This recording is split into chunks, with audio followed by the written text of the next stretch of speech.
Today in this lecture we will talk about concepts related to ACE inhibitors or angiotensin converting enzyme inhibitors, role of ACE inhibitors in treating hypertension, CCF, and side effects of ACE inhibitors. This lecture is purely from physiology point of view. We will not dive deeply into the medicine, but we were basically discussing the physiology of renal system, and we were discussing the auto-regulation of GFR and renal blood flow. So it is important at this point to discuss the drugs related to angiotensin converting enzyme. Now, in our last few lectures, we have discussed few important concepts which I am going to quickly summarize if you haven't watched those lectures. Now, what we discussed previously, I will summarize very quickly that inside the kidney we have thousands of nephron. Each nephron is basically filtering the fluid. The fluid basically comes through the blood vessels, the afferent and efferent arterioles. The filtration occurs in the Bowman's capsule. The filtrate then moves into the proximal tubule, loop of Henle, and the distal tubule. And then during the process, urine formation occur. But in close proximity of the Bowman's capsule, afferent and efferent arteriole, there is a portion of the distal tubule which is known as macula densa. This macula densa is basically responsible for detecting the level of sodium in the fluid passing through the distal tubule, and it is expert in maintaining the auto-regulation, the level of glomerular filtration and renal blood flow.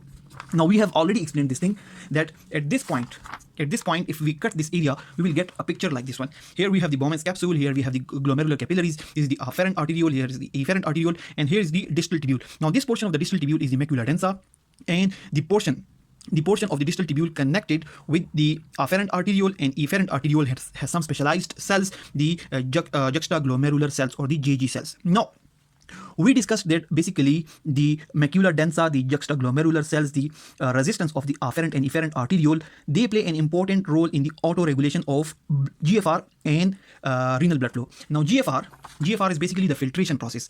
Blood is brought into the glomerular capillaries through the afferent arteriole, and it leads to the efferent arteriole. At this point, the filtration is occurring into the Bowman's capsule, and filtration occurs due to some pressure, due to some forces, and most important force is the glomerular hydrostatic pressure.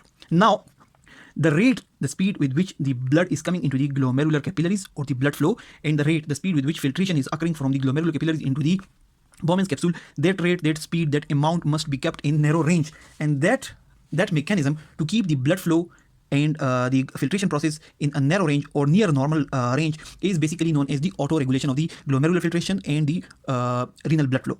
One of the most important components to regulate auto-regulation is the tubuloglomerular feedback mechanism. Now, in this mechanism, whenever the amount of sodium that is passing through the distal tubule of the nephron is decreased, this is sensed by the macula densa cells in the distal tubule, and it sends signals to the afferent arteriole and efferent arteriole. Through some signals, it decreases the resistance in the afferent arteriole. It decreases resistance in the afferent arteriole, and this decrease in resistance basically increase the blood flow and try to restore the pressure towards normal. And it basically leads to a signal which is responsible for release of renin from the JG cells, the juxtaglomerular cells.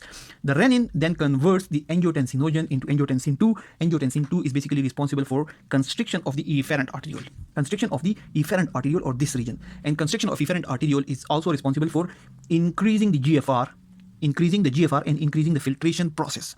Now at this time, we know that through this mechanism, through the juxtaglomerular complex, which consists of the macula densa and the juxtaglomerular cells, the tubuloglomerular feedback and the auto-regulation of GFR and renal blood flow is occurring.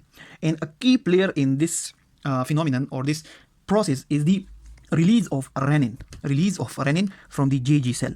Whenever arterial pressure decreases, the glomerular hydrostatic pressure decreases, the GFR decreases, and this decreases the sodium chloride level at the level of macula densa at this level.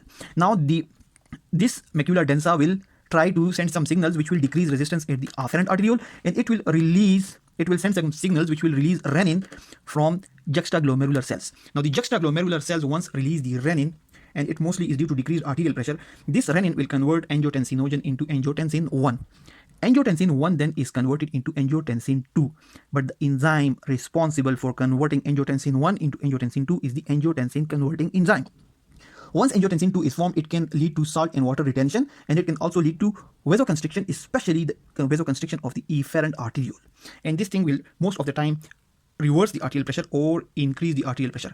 Here, a decreased arterial pressure started a loop which ultimately resulted in increased or high arterial pressure. So this is the autoregulatory process. The kidneys have this autoregulatory mechanism due to which it can it can maintain its GFR and its blood flow in a narrow range despite of changes in the arterial pressure.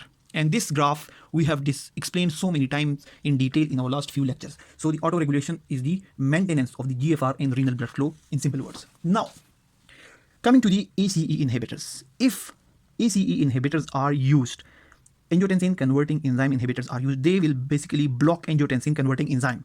When they block angiotensin converting enzyme, angiotensin 1 won't be converted into angiotensin 2. When angiotensin 2 is not converted, the angiotensin 2 is not converted, then vasoconstriction will not occur, salt and water retention will not occur, and restoration of the arterial pressure will not occur. So, if the arterial pressure has fallen, suppose for example, some condition has led to a decreased arterial pressure, especially in the kidneys. For example, the blood vessel supplying to the kidney, or stenosis of the renal artery, due to which the blood vessels supplying blood to the kidney is stenosed, or the lumen is decreased, less amount of blood is coming into the kidney, and the kidney is already having hypoperfusion and low arterial pressure, and this enzyme inhibitor, the ACE inhibitors are used, and this pathway is blocked, then it will lead to further deterioration, further decreased in the arterial pressure. So normally if someone has high arterial pressure, if someone is having hypertension or heart failure, if they have high arterial pressure and these ACE inhibitors are used, they are helpful. They will bring it down. And it is a very important drug in the treatment of hypertension and CCF, heart failure. But if the hypertension is due to stenosis of the renal artery, if the blood pressure is normal, or the perfusion of the other tissues is normal, or if the high blood pressure is due to stenosis of the renal artery, if the hypertension is due to stenosis of the renal artery, and in that condition this drug is used, it will lead to further decrease in the arterial pressure and renal shutdown can occur.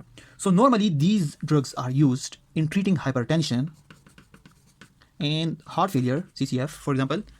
But if they are used in renal artery stenosis, they can basically decrease the arterial pressure further by blocking this pathway, and they can lead to renal shutdown. But now there are some research papers, some experts who suggest that the decrease in arterial pressure even in renal stenosis will not be that much. Although the textbooks have mentioned that using ACE inhibitors in renal stenosis will lead to further decrease in the arterial pressure, and which is true if you consider the explanation for this mechanism, that angiotensin converting enzyme will block angiotensin converting enzyme. Angiotensin converting enzyme inhibitors will block this enzyme, and it will block the conversion of angiotensin 1 into angiotensin 2, and the pathway will not be completed. But there are some experts who think, and there may be some research work, I don't know, but they think that even this drug can be used in renal stenosis. That is something related to the medicine. If we purely talk from the physiology point of view, and if we purely follow the textbook of physiology, then the use of these drugs in renal artery stenosis can further decrease the arterial pressure and renal shutdown can occur.